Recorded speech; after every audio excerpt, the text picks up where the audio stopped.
Good morning to all. कैसे हो आप सभी? आज हम स्टार्ट करने जा रहे हैं कुछ इंपॉर्टेंट एमसीक्यूज जो कि आपके NEET, AIIMS and other competitive exams के लिए बहुत ही इम्पॉर्टेंट हैं। आप भी मेरे साथ इन क्वेश्चन को सॉल्व कीजिए और मुझे कमेंट बॉक्स में बताइए कि आप लोगों के कितने क्वेश्चंस जो हैं वो करेक्ट हुए हैं।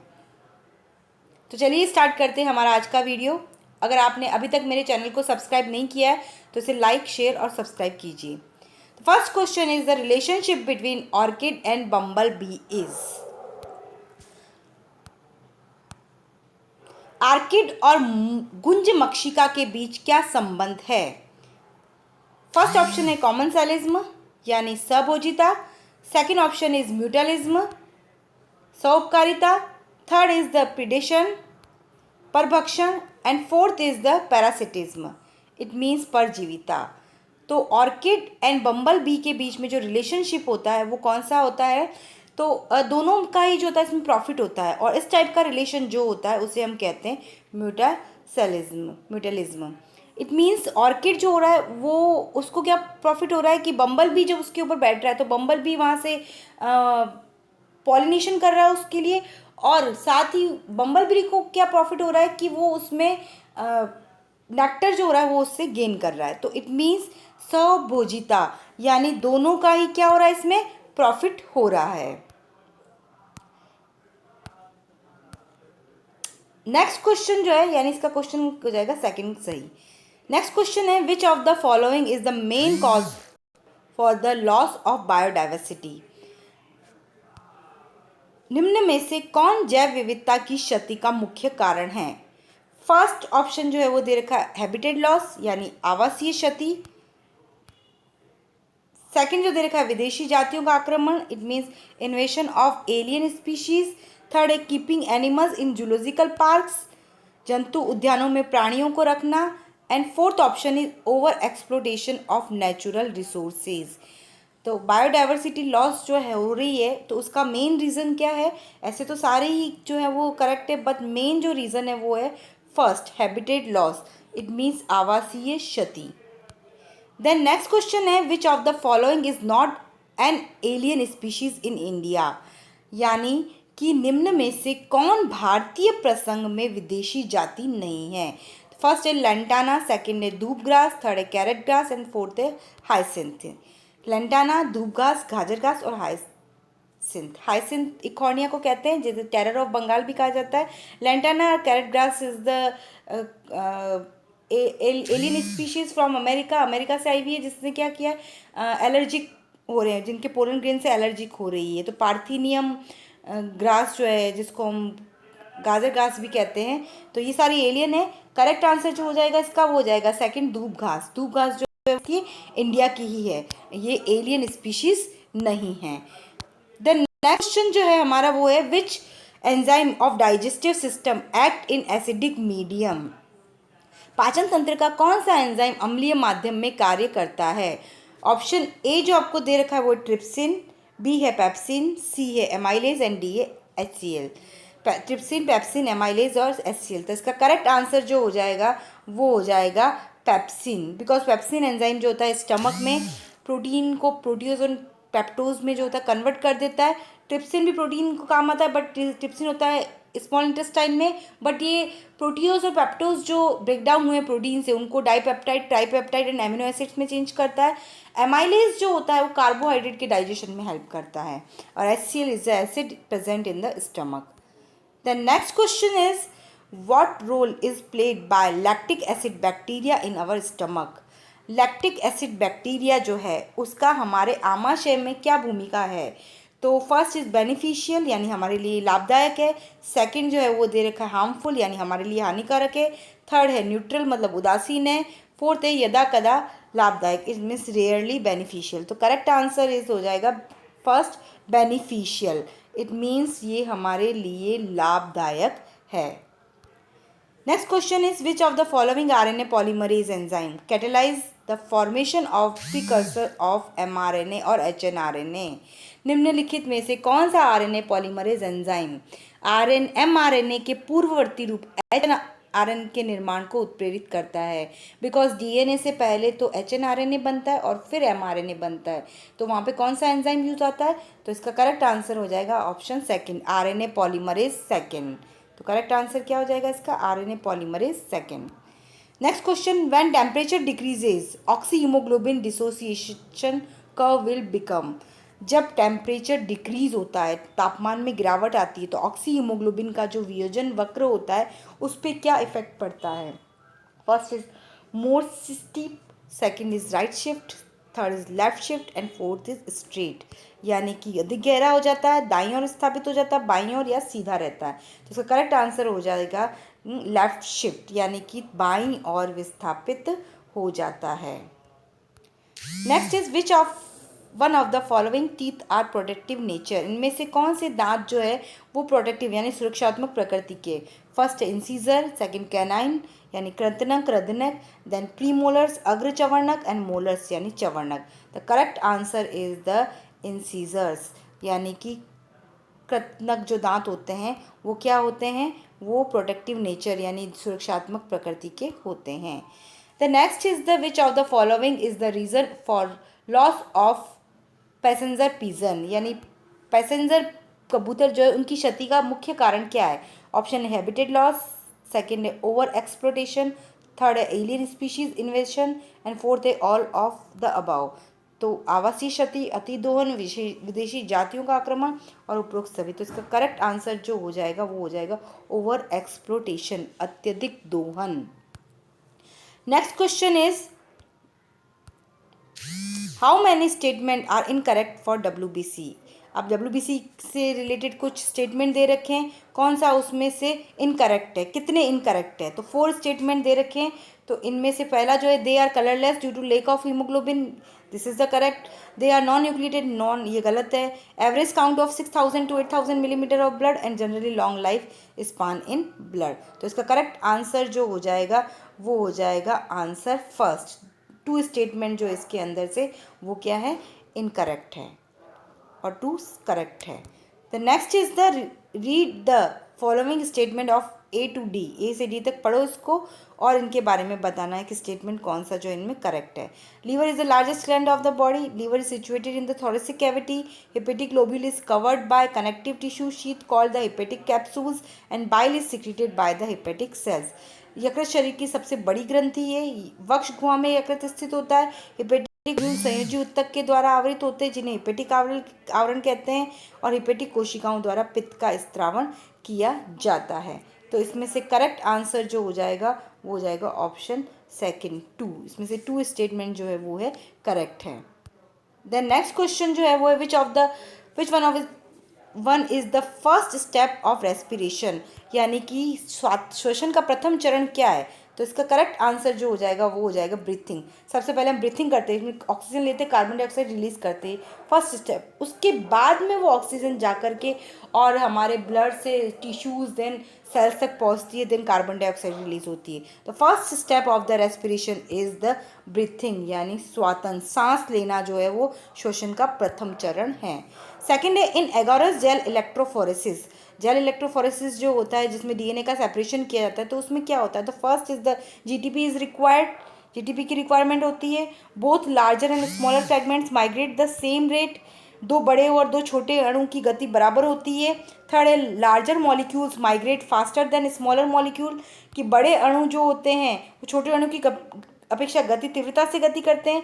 और फोर्थ जो देखा ethidium bromide can be use is visualise of DNA, यानी इथिडियम ब्रोमाइड जो काम में लेते हैं वो डीएनए को देखने के लिए काम आता है। बिल्कुल करेक्ट। तो आंसर 4 जो है वो करेक्ट है इसमें, क्योंकि इथिडियम ब्रोमाइड जो होता है वो क्या होता है? उसके यूवी रेज के कांटेक्ट में आने पर हमें डीएनए जो होते हैं वो ऑरेंज कलर की स्ट्रिप्स जो होती है वो दिखाई देती है। The next question is nitrate present in the soil is also reduced to nitrogen by the process of denitrification. It is carried out by nitrate जो कि सॉइल में प्रेजेंट होती है वो नाइट्रोजन में उसका अपचयन हो जाता है, यानी नाइट्रेट जो हो रही है किस में कन्वर्ट हो रही है? नाइट्रोजन में। आपको याद रखना है नाइट्रेट ये कन्वर्ट हो रही है नाइट्रोजन में। दिस प्रोसेस इस ये जो प्रोसेस हो रहा है जिसको उसको हम कहते हैं नाइट्रीकरण, यानी इंग्लिश में इसको कहेंगे डीनाइट्रिफिकेशन। अभी किसके द्वारा होता है, तो सूडोमोनास, नाइट्रोबैक्टर, राइजोबियम और नाइट्रोकोकस। तो इसका करेक्ट आंसर जो हो जाएगा, आंसर हो जाएगा फोर्थ, नाइट्रोकोकस। यानी डीनाइट्रिफिकेशन जो होता है उसमें हेल्प करते हैं नाइट्रोकोकस बैक्टीरिया। द नेक्स्ट है रीड द फॉलोइंग स्टेटमेंट्स। इनको पढ़ना है हमें और बताना कौन से करेक्ट है। Respiration is a catabolic process during which the carbon dioxide is released. श्वसन एक अपचयी क्रिया है जिसके दौरान CO2 मुक्त होती है। Next is the respiration is the catabolic process during which energy is released. श्वसन एक अपचयी क्रिया है जिसमें ऊर्जा मुक्त होती है। देन सी है, इसमें दे रखा है respiration is an anabolic process during which O2 is utilised, यानी श्वसन एक उपचयी क्रिया है जिसके दौरान O2 का उपयोग होता है। And fourth option is respiration is an anabolic process during which glucose is utilised, यानी रेस्पिरेशन एक उपचयी क्रिया है जिसमें के दौरान ग्लूकोज का उपयोग होता है। तो इसका करेक्ट आंसर जो हो जाएगा ऑप्शन ए एंड बी जो है वो क्या है, इसके करेक्ट आंसर्स हैं। तो ऑप्शन जो है फर्स्ट इसका राइट होगा, ए एंड बी जो है वो करेक्ट आंसर्स हैं इसके। द नेक्स्ट क्वेश्चन है arytenoid cartilage is found in. Arytenoid यानी इसको हिंदी में बोलते हैं दर्वी काब जो है, एरेटिनॉइड उपास्थि किस में पाई जाती है, तो ऑप्शन आपको दे रखे हायोइड में, स्टर्नम में, लैरिंग्स में, नोज में। हायोइड में, उरोस्थी में, लैरिंग्स में, नासिका में। हायोइड जो होती है ये कहाँ होती है, नेक रीजन में होती है, गर्दन में होती है, वहाँ पे ये होती नहीं है। उरोस्थी मतलब कि स्टर्नम जो जहाँ से रिब्स यानी पसलियाँ जुड़ी हुई है, लैरिंग्स में होती है, क्योंकि लैरिंग्स में 4 टाइप की जो होती है कार्टिलेजिनस प्रेजेंट होती है। थायराइड होती है, क्रोकियोइड होती है, एरेटिनॉइड होती है एंड एपिग्लोटिस। तो ये सारी इसमें कहाँ प्रेजेंट होती है, लैरिंग्स, जिसको हम वोकल कॉर्ड या साउंड बॉक्स भी कहते हैं। The next is the species found in majority in nature. कौन सी स्पीशीज जो है प्रकृति में सर्वाधिक पाई जाती है, ऑप्शन ए है बर्ड्स, पक्षी, ऑप्शन बी है फिशेज, मछली, ऑप्शन सी है फंजाई, कवक और ऑप्शन डी है कीट। तो इसका करेक्ट आंसर जो हो जाएगा वो हो जाएगा इंसेक्ट्स। कीट जो है वो क्या है, इंसेक्ट्स जो है अर्थ पे 70% जो है वो इंसेक्ट्स जो होते हैं वो प्रेजेंट होते हैं। द नेक्स्ट है विच of the following is an example of ex-situ conservation. ex-situ conservation means क्या होता है कि किसी भी एनिमल को उसके नेचुरल हैबिटेट से बाहर कंजर्व करना, it is called ex-situ conservation, बही स्थानीय परीक्षण कहा जाता है। अब इसके एग्जाम्पल कौन कौन से इसके अंदर, तो फर्स्ट है बायोस्फीयर रिजर्वर यानी कि बायोस्फीयर रिजर्व, सेकंड दे रखा है नेशनल पार्क यानी राष्ट्रीय उपवन, थर्ड दे रखा है स्कैरड्रो यानी पवित्र उपवन और फोर्थ दे रखा है वाइल्ड लाइफ सफारी यानी कि वन्य जीव सफारी। तो करेक्ट आंसर इसका फोर्थ हो जाएगा। बाकी सारे कैसे इन सीटू कंजर्वेशन है। इन सीटू मतलब कि अंतः स्थान है, यानी किसी भी ऑर्गेनिज्म को उसके हैबिटेट, नेचुरल हैबिटेट में प्रोटेक्ट करना जो होता है वो it is called the in situ conservation. The next question is the which of the following is lung capacity can not be measure directly by spirometer, यानी इनमें से कौन सी वायु का आयतन जो होता है उसको सीधा स्पायरोमीटर द्वारा आंका नहीं जाता है। स्पायरोमीटर इज अ इंस्ट्रूमेंट, एक ऐसा इंस्ट्रूमेंट होता है स्पायरोमीटर जिसको यूज में लिए जाते हैं the measuring of the volume of the capacity of the lungs. तो लंग्स जो है उसमें एयर की कितनी कैपेसिटी है, कितना वॉल्यूम है, उसको मेजर करने के लिए काम में लेते हैं। तो इसमें किसको हम डायरेक्टली नहीं नाप सकते हैं, तो इसका करेक्ट आंसर जो होता है ए एंड बी, मतलब कि टोटल कैपेसिटी और फंक्शनल रेजिडियल कैपेसिटी यानी कुल क्षमता और क्रियाशील अवशिष्ट आयतन जो होता है उसको हम डायरेक्ट जो होते हैं स्पायरोमीटर से नहीं नाप सकते हैं। जैव क्षमता वाइटल कैपेसिटी जो होती है उसको हम डायरेक्टली स्पायरोमीटर से मेजर कर सकते हैं। The next is deplasmolysis occur in cell when it placed in deplasmolysis. Plasmolysis कब होता है, when the solution is the hypertonic। तो डीप्लाज्मोलाइसिस कब होगा, when the solution is the hypotonic। It means कोशिका में जीव द्रव्य विकुंचन होता है जब इसको रखा जाता है किसमें, अधोपरासरणी विलयन में रखा जाता है। नेक्स्ट है sap ascends in woody stems because root pressure and काष्ठीय तनों में रस ऊपर की ओर मूल दाब के साथ साथ किसकी वजह से जाता है, ऑप्शन ए दे रखा है आपको ट्रांसपिरेशन पुल, वाष्पोत्सर्जन कर्षण, सेकेंड है गट्टेशन, बिंदु स्त्राव, थर्ड है दे रखा मॉलिक्यूलर एडिशन यानी अणुओं का आसंजन और फोर्थ है फोटोसिंथेसिस प्रकाश संश्लेषण। तो correct answer is transpiration pull. बहुत बड़े बड़े ट्रीज जो होते हैं उनमें पानी ऊपर तक चढ़ता है, यानी एसेंट ऑफ सेप जब होता है तभी होगा पॉसिबल जब उनमें ट्रांसपीरेशन पुल वाष्पोत्सर्जन कर्षण होगा। बिकॉज लीव जो होंगी उनमें क्या होगा, वाटर की डेफिशिएंसी होंगी और उसके कारण ही क्या होगा, वो फोर्स लगाएंगी और वाटर जो होगा वो ऊपर तक चढ़ेगा। द नेक्स्ट ये रखा है आपको, energy of 10,000 kilo calorie is stored in producer in an area then energy present in the secondary consumer will be। अब इसमें आपको दे रखा है कि किसी भी क्षेत्र में 10,000 किलो कैलोरी ऊर्जा उत्पादक में संचित होती है तो द्वितीयक उपभोक्ता में ऊर्जा उपस्थित होगी। अब यहाँ पर आपको वैल्यू निकालनी है, बहुत ही सिंपल सा क्वेश्चन है। देखिए इसमें 10,000 किलो कैलोरी तो कौन प्रोड्यूस कर रहा है, प्लांट कर रहे हैं। अब वो सेकेंडरी कंज्यूमर तक पूछे तो आपको पता है द लॉ ऑफ 10% एनर्जी वाला जो है पारिस्थितिकी दक्षांश का नियम, उसमें क्या होता है कि हर एक लेवल पे क्या होता है 10% एनर्जी जो होती है वो रिड्यूस होती है। तो यहाँ पर उसके अकॉर्डिंग अगर हम देखें तो प्राइमरी कंज्यूमर तक कितनी होगी, 1000 होगी और सेकेंडरी पर कितनी आ जाएगी, 100। हम टर्सरी की बात करें तो 10 नहीं आ जाएगा। तो यहाँ पर हमें किसकी बतानी, सेकेंडरी की। तो करेक्ट आंसर क्या हो जाएगा, 100 किलो कैलोरी। द नेक्स्ट है, विच of the following is incorrect match? First is Kyoto Protocol, climate change. Rio de Janeiro, biodiversity conservation. Minamata disease, mercury. And fourth है air preservation and control of pollination, एक 1987 दे रखा है। तो इसका correct answer यानी इनमें से इनकरेक्ट कौन सा है, क्योटो प्रोटोकॉल जलवायु से संबंधित है, रियो डी जेनेरो जो है जैव विविधता संरक्षण से संबंधित है, और मिनीमाटा बीमारी जो पारे के कारण होती है, और वायु प्रदूषण अधिनियम जो 1987 दे रखा है जो कि यहाँ पर गलत है। नेक्स्ट है, विच protocol have lead down definite road maps separately for developed and developing countries for reducing the emission of CFC and the other ODS। किस प्रोटोकॉल में विकसित और विकासशील देशों के लिए अलग अलग निश्चित दिशा निर्देश जोड़े गए जिसमें किसी CFC और ODS के उत्सर्जनों को कम करने की बात कही गई। तो इसका करेक्ट आंसर जो हो जाएगा वो होता है मॉन्ट्रियल प्रोटोकॉल। ये हुआ था 1987 में 16 सितंबर, जब हम वर्ल्ड ओजोन डे मनाते हैं उस दिन क्या बोला गया था कि सारी कंट्रीज़ ने बोला था कि CFC जो होता है उसके प्रोडक्शन को हम रिड्यूस कर देंगे। तो this related to the Montreal protocol, ये कनाडा में हुआ था। The next is nitrate is converted into free nitrogen by which process? Nitrate जो हो रही है वो फ्री नाइट्रोजन में कन्वर्ट हो रही है, किस प्रोसेस से, नाइट्रोजन फिक्सेशन, अमोनिफिकेशन, डीनाइट्रिफिकेशन और नाइट्रिफिकेशन। तो करेक्ट आंसर जो हो जाएगा वो हो जाएगा इसका डीनाइट्रिफिकेशन, बिकॉज यहाँ पर क्या हो रहा है, nitrate is convert into free nitrogen.